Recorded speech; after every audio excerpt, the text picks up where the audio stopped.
Bonjour tout le monde, ici Thomas Montigny à l'Info C'est Beau.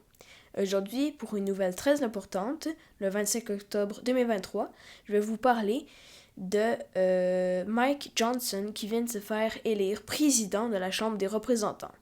Ça faisait officiellement ou environ 3 semaines que la Chambre basse n'a pas eu de président. En fait, c'est le quatrième candidat républicain qui s'était présenté. Je vais les nommer, c'est Tom Emmer, Steve Scalise, Jim Jordan et finalement Mike Johnson qui vient de se faire élire. En fait, c'est un avocat qui est rentré en 2017 à la Chambre et qui a 51 ans. En fait, il s'est fait connaître pour ses opinions quand même assez très conservatrices, donc trumpistes, parce que c'est un fort tenant de Trump. Par exemple, il a été élu en Louisiane, un État plus dans le sud-est des États-Unis. Et il a été reconnu pour ses idées contre LGBTQ et un peu tout ça. Et finalement, en fait, il a réussi à avoir 220 sièges contrairement à 217 pour la majorité, donc dépasser la majorité de peu. Donc il a réussi à se faire élire après 3 semaines d'inactivité de la Chambre.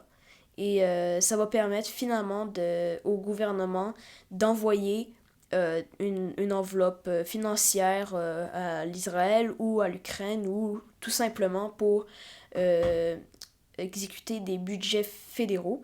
Par exemple, le prochain shutdown va être à la mi-novembre. Donc si la Chambre va pas s'entendre d'ici là, ben c'est le fameux shutdown qui va arriver. Et en fait, justement, Mike Johnson aura de forts défis puisqu'il devra négocier, travailler de concert avec tout le monde à la Chambre. Premièrement, il avait dit que sa priorité, c'était d'envoyer une enveloppe monétaire, donc de l'argent aux pays en guerre, dont l'Ukraine et l'Israël, parce que justement Joe Biden l'avait demandé. Et les États-Unis, c'est l'un, voire le plus grand pays qui soutient l'Israël du côté financement et des armes aussi. Et aussi du côté de l'Ukraine. Donc, il y aura de gros défis à relever. D'ailleurs, la division du Parti conservateur, du Parti républicain, pardonnez-moi. En fait, c'est un extrême de droite, contrairement à Kevin McCarthy, qui était plus centriste ou droite normale. Donc, peut-être que la personne qui avait fait destituer Kevin McCarthy, c'était Matt Gaetz. Ben là, je pense qu'il y a encore plus, il est d'accord avec Mike Johnson. Donc, ça m'étonnerait que les républicains du centre veuillent destituer le président de la Chambre parce que c'est quand même assez récent qu'ils viennent de se faire élire, puis aussi ils sont dans une situation quand même assez difficile parce que premièrement, le parti qui est majoritaire à la Chambre basse est très divisé en plus d'une légère majorité, donc ça les aide pas non seulement. Donc, mettons, si tous les démocrates votent contre un projet de loi républicain, plus de droite, ben justement, ça va faire en sorte que là, les républicains devront s'entendre, mais là, ils, ils devront trouver une manière parce que le centre de l'échiquier politique et le droite complètement, c'est pas pareil pantoute. Puis là, en plus, s'ils s'entendent finalement et heureusement sur un projet, ben là, le Sénat, le sénateur, donc la personne qui contrôle la Chambre haute, c'est un démocrate. Donc là, Mike Johnson devra, désolé pour l'anglicisme, devra dealer avec le sénateur démocrate, puis avec Joe Biden. Donc ça va être encore plus difficile d'adopter des projets de loi qui plaisent aux républicains. Et espérons que la destitution d'un président de la Chambre ne se passe pas parce que ça pourrait mener à un cauchemar justement politique du côté législatif et exécutif juste pour négocier des projets de loi. Il fallait qu'il y ait un président. Donc c'est des gros défis auxquels Mike Johnson, pardonnez-moi, qui devra faire face.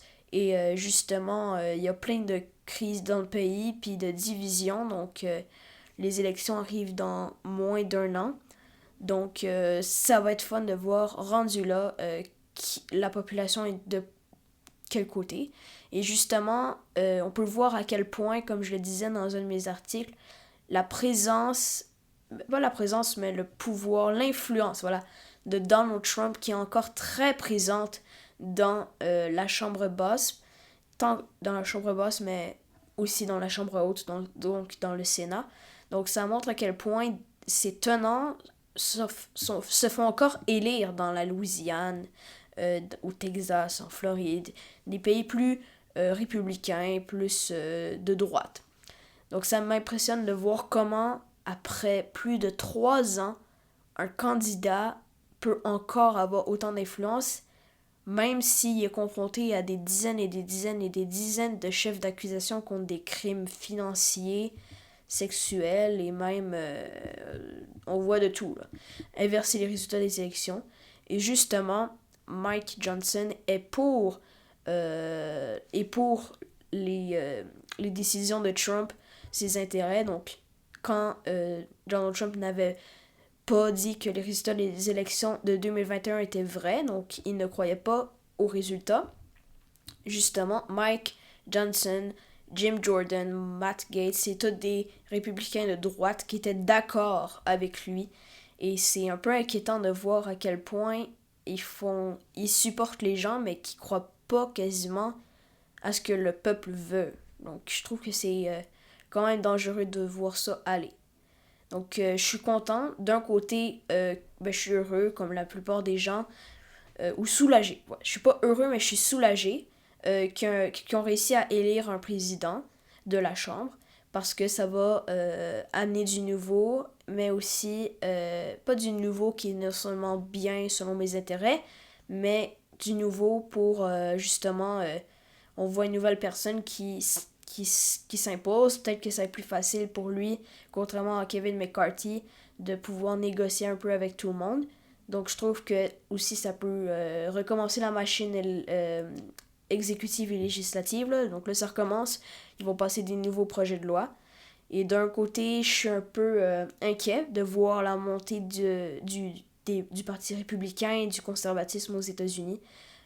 Donc deux côtés à ça, puis il y a des gens qui ont des opinions totalement différentes que moi. Là, je fais juste partager la mienne. Vous avez le droit de faire votre opinion. Et merci d'avoir écouté. Je trouve que c'est une nouvelle quand même assez intéressante. Et merci d'avoir écouté. Ici Thomas Montigny à l'Info C'est Beau.